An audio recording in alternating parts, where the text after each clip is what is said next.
Aight, we've all seen the memes, so we know the score. Netflix needs better scary movies. There's nothing more horrifying than a Netflix original, for all the wrong reasons. So, the fact that this trilogy is based on an established horror literature series with a built-in fanbase is at least a good start. Recently, we've had a number of children's book adaptations and revivals, to varying degrees of quality. So, considering these stories didn't originate with Netflix's crack team of writers, here's hoping they can buck the bad trends. So, our murder spree kicks off with a shopping spree, suitably heinous fashion. A plucky teen is condemned to endure a frumpy customer at a bookstore. Complimenting her taste in literature, the walking RBF responds with revealing the purchase is for her stepdaughter, denouncing the paperback purchase as low-brow trash for teens. Gee, considering that self-referential book review in a movie based on a YA series is followed by a phone call to a teenager, alone in the dark, I wonder what film they're going to take cues from. I won't lie, I did crack a smirk when they name-dropped B. Dalton.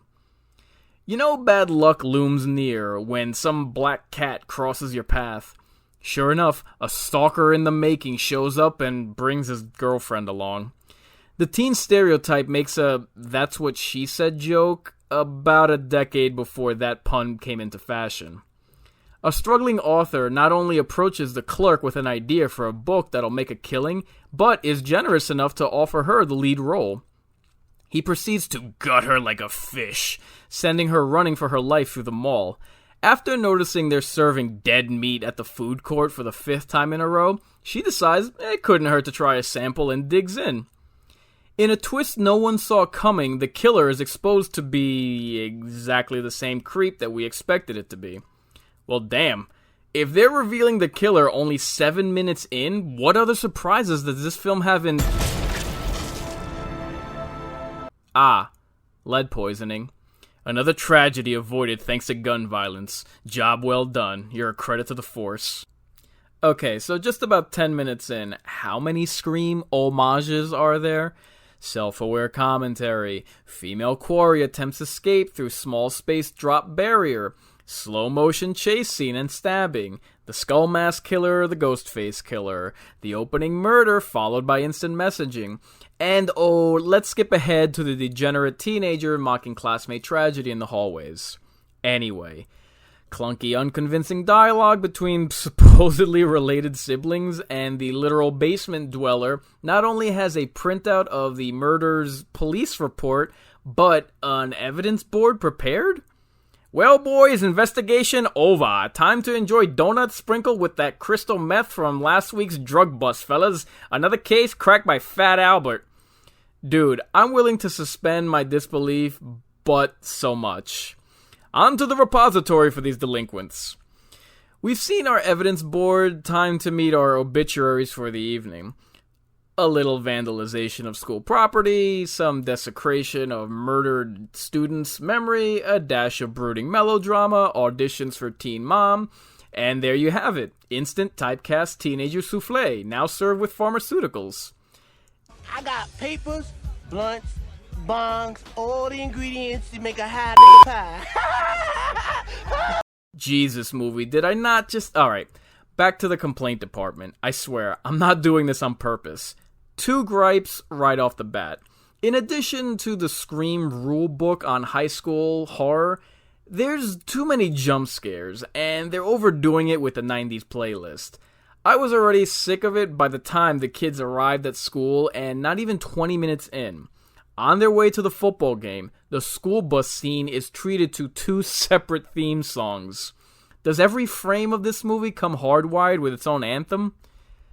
While I understand a town using an urban legend for its mascot, the New Jersey pro hockey team has the Devils after all, it's a bit on the nose to have your football teams called the Witches versus the Devils. I don't know what's more deliberate, the period-specific music porn or the excessive references to part 3 of this trilogy when they've barely set up the opening chapter. Oh, hey now. Nice bait and switch with the ex-love interest being the girl instead of the boy, followed up with the boyfriend being a cisgendered, privileged white male that just has to start a fight with a minority rival schoolmate. Nothing like current year identity politics in a 90s throwback, eh, kids? Back on the school bus heading home, where is the adult supervision during this peaceful protest in progress with threats of murder, let alone the brakes on the bully's car when they begin flagging down the bus? Right about now, cheer captain is regretting taking that bad batch of shrooms before the game and begins imagining herself in a better movie. Sadly for her, and we, the viewing audience, she's dragged back to the letdown movie currently in progress.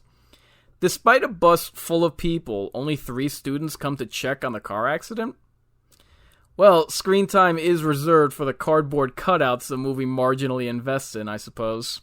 The TV box reveals the mall killer to be Ryan Torres, a borderline ginger with a Spanish last name. Black magic is surely afoot. So after viewing that bulletin, the hero of the story notices a black-hooded guy who's up to no good, about to make trouble in her neighborhood, and rationally decides to confront him outside the safety of her house in the middle of the night. Who the hell would go outside with a knife upon seeing a killer with a knife after a school tragedy from a killer with a knife? You might as well just come out here to investigate a strange noise or something. While reassuring your fellow victim, I'll be right back. So the cheerleader I gullibly thought would be relatable on account of a personality propositions 2 young girls to package drugs for her side hustle, offering TV time as a reward. What in the hell? Wow, you are morally debased. Meanwhile, the beta male comb-over that the movie tries to convince us is a red-blooded teenage punk youth actually wore a blood-stained shirt 2 nights in a row. Hey, I'm just like every other football-watching, beer-drinking, pizza-eating man in America. All I care about is getting some tail. Popcorn, good lord! So, even though we know the intruder is the killer, the movie still feels the need to have an obligatory, needlessly loud music sting to introduce the slasher. Ah, we meet again, Brawl Burglar. How are you, Brawl Burglar? Besides deadly. The best that our adolescent entrees can do is lean backwards into the hallway. So, the babysitter shirks her responsibility of child-minding in a lazy homage to Halloween and leaves the girls she's supposed to watch with the neighbor, no doubt hopped up on whatever home remedies she had them packing. The teen quartet decide to pay their prime suspect a hospital visit at the medical center that has a hotel handbell at the front desk. So, pink seems to be the predominant color for the resident creeps, and speaking of freak shows doing their residency, I can't tell if this walking Amber Alert has too many chromosomes or not enough. As the sappy melodrama proceeds, the diabetes patient gets his chance to impress a girl with sugar intake. Great message, movie. Teenage angst ensues, add a dash of deadbeat dad name-dropping, and the innocent bystander is relieved of his male privilege. The killer is momentarily subdued with an IV rack despite possession of a knife. I love how the slasher runs past 3 potential victims and slays not a one. I'm sure this will be explained in convoluted fashion. Well, at least with the death of Nurse Betty, Megan's Law is now rescinded. So, at the beginning, the killer is exactly who we thought it was, and now the murderer's identity is still the same person. A bit of a lame twist when your killer is revealed to be undead. Then, why do they wear a mask? So, in a tone-deaf attempt to placate BLM defund the police in a 30-year-old throwback, the precinct is blatantly color-coded. Because who ever heard of a black cop, right? The girls make no mention of the 3 dead bodies they witnessed to the officers. I mean, 2 of which constitute representation among corpses. So, how much does the movie really care about cadaver diversity, So some streetwalker gives the comb-over a makeover with a close shave. When Sweeney Todd is gunned down due to barbarism, dismissed as an essential worker, her regeneration further validates her possession, making me wonder, why can't this movie tell a single damn story? The funny thing is that this film treats that as the supernatural occurrence despite the metrosexual surviving a straight edge to the jugular without need of immediate medical attention. So, the fat black kid is a stand-in for the fat white kid from It Chapter 1 as the chubby informant providing a steaming exposition dump, which he sadly didn't even provide a courtesy flush for. It's about at the halfway mark that I realized that this story is in need of a better script, these kids are in need of actual chemistry, and this movie is in need of better actors. The high school obituaries decide to go traipsing around a forest at night because cliches never die, apparently. Another slasher runs past kid with plot armor, and a getaway by the Scooby Gang fruitlessly convolutes this plot for what should be a simple-minded slasher movie. So, in order to remove the blood traces of the guy who disturbed the witch's grave or something, instead of journeying to their respective houses for a change of clothes, the teenagers opt to raid the high school lost and found? Stupid and gross. When offered bodyguard duty for the only available girl interested in the opposite sex, the friendly neighborhood nerd recites cheat codes to calm his hormones. What you talking about, Willis? After some mundane Dawson's Creek sexual tension, the 90s soundtrack makes a triumphant return. Oh god, then Firestarter kicks in. After enduring Netflix's other book adaptation, Lock and Key, the idea of nerd cred from pop culture references of 70s movies being a thing in the 90s makes me roll my eyes so hard I'm actually seeing gray matter. After Fat Albert is mopping a gymnasium with blood, this film resorts to the requisite jump scare of a killer running past the camera for the third damn time.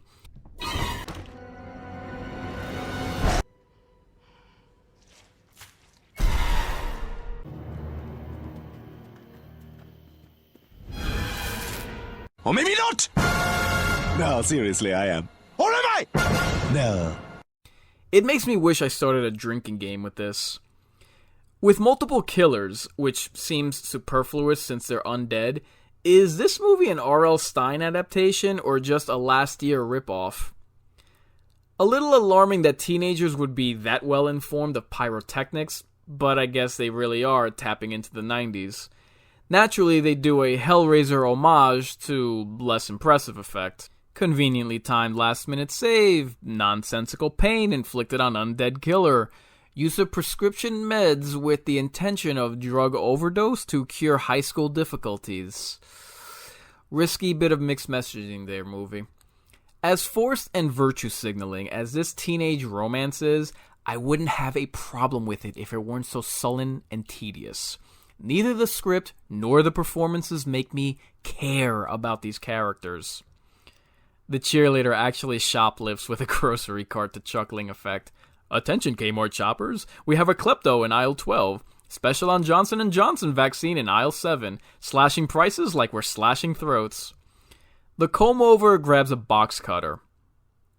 What in the events that he's witnessed makes him think a box cutter will help him against 3 undead, witch-possessed, fire-retardant killers?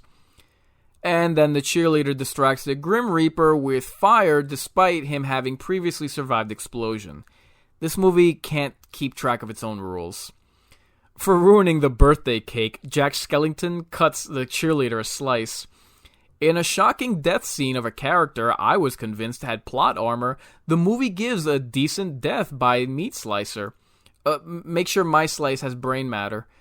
So, after drowning the slasher homing beacon so she'll drop off the witch's radar and exorcise their killers, they stab her with enough EpiPens to kill her all over again. Later on, despite the cop trying to understand what's gone on, he proceeds to get lectured on the derogatory labels assigned to the disadvantaged, because 2021, despite 1994. The ending sorta pays off a previous setup, even though the informant was called from a school and thus couldn't possibly know to call the lead character's house phone. The twist is all their efforts were in vain because instead of 3 dead killers, the love interest is possessed by a witch anyway, lol. So, despite stab to the gut, a trip to the emergency room is postponed for sequel bait. I have a problem with modern offerings that attempt to quote-unquote homage past greats while falling short themselves of reaching the high bar of whatever classics they're paying tribute to. The casts of both It Chapter 1 and Scream far surpass this flick. The story didn't have to be as muddled as it was. If you're adapting a book series, why do you have to lean so heavily on a single popular film from that era, let alone the music of that decade? I hope the main cop serves a purpose in the summer camp sequel, because he was pretty useless in this opening chapter. Considering that the CW has its own brand of juvenile soap opera, I'm starting to think Netflix horror is a genre all its own. Well, I already committed to this, and with the same director but someone new handling the screenplay, here's hoping for better everything. If this week was Scream and next week is Friday the 13th, don't make the mistake that I did and give your hopes up. I've been Incarnate reminding you, I'm not a big deal, I'm just the real deal. Warn your friends. Warn everyone.